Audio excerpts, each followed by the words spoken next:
আমাদের কাকসাপ ব্লক তৃণমূল যুব কংগ্রেসের সভাপতি, তার উদ্যোগে এবং জেলা তৃণমূল যুব তৃণমূল কংগ্রেসের সভাপতির সহায়তায় আজকে এই মৌন মিছিল যা সংগঠিত হয়েছে, সেখানে আমাদের সঙ্গে পায়ে পা মিলিয়েছেন আমাদের স্থানীয় ব্লক সভাপতি শ্রী নবকুমার সামন্ত, সহ সভাপতি শ্রী হিরণময় ব্যানার্জি, আমাদের এখান থেকে আমাদের যিনি জেলা পরিষদের সদস্যা এবং কর্মাধ্যক্ষা আমাদের শ্রীমতী বৈশাখী ব্যানার্জি, আমাদের সমীর বিশ্বাস, এবং উপস্থিত ছিলেন আমাদের এই মৌন মিছিলে আমার অগণিত যুবক তৃণমূল কংগ্রেসের এবং সাধারণ অনেক মানুষ এবং আমার সহকর্মীরা। মহিলা নেত্রী দেবযানী আছে আমাদের সঙ্গে, হ্যাঁ সবুজ কথা আমি বললাম, তোকে ডাকলাম, আছে রাজেশ কোনার এবং আরো অনেকে।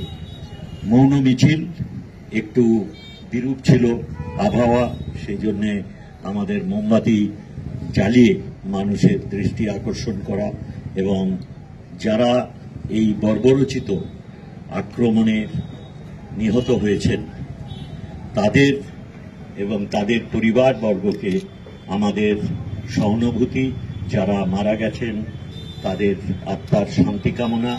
তার সঙ্গে সঙ্গে এই যে জঙ্গি আক্রমণ, যা আমরা বারবার আশ্বস্ত হয়েছিলাম কেন্দ্রীয় সরকারের বিভিন্ন পদক্ষেপে, যে সেটা নোটবন্দি বলুন এবং পরবর্তীকালে কেন্দ্রীয় সরকার ৩৭০ ধারা আমাদের সংবিধান থেকে তুলে নেওয়ার পরে তারা আশ্বস্ত করেছিলেন যে আর জঙ্গি আন্দোলন আমরা দেখতে পারব না, জঙ্গি কোনো ক্রিয়াকলাপ আমাদের কাশ্মীর কেন পুরো ভারতবর্ষের সীমান্তবর্তী কোনো এলাকাতে নিশ্চিহ্ন হয়ে যাবে। তা সম্পূর্ণ ব্যর্থ আমরা দেখলাম।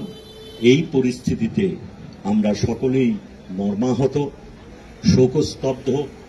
সেই জন্য বেশি কথা বলার জায়গা এটা নয়।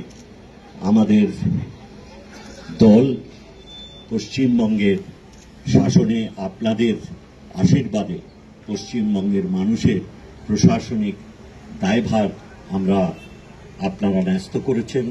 আমাদের দল এই পরিস্থিতিতে কেন্দ্রীয় সরকারকে সব রকম সহায়তা দেওয়ার প্রতিশ্রুতি দিয়েছেন, যাতে এই ধরনের জঙ্গি আক্রমণ আমাদের দেশের কোনো প্রান্তে কখনো যাতে না নেমে আসে, সেই জন্য যা ব্যবস্থা তারা নেবেন দেশের স্বার্থে, দেশের মানুষের স্বার্থে।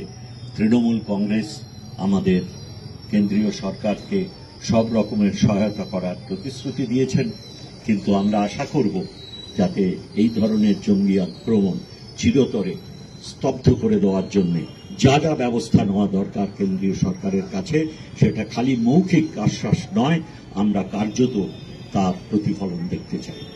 সকলকে যারা এই নির্মম মৃত্যু যারা ঘটিয়েছেন তার বিরুদ্ধে ধিক্কার জানাতে এই মিছিল, সেই মিছিলে যারা যোগ দিয়েছেন, যারা পথচারী আমাদের সঙ্গে সহানুভূতি জানিয়েছেন, তাদের প্রত্যেককে কৃতজ্ঞতা জানিয়ে আমার বক্তব্য শেষ করছি। ধন্যবাদ, নমস্কার, জয় হিন্দ।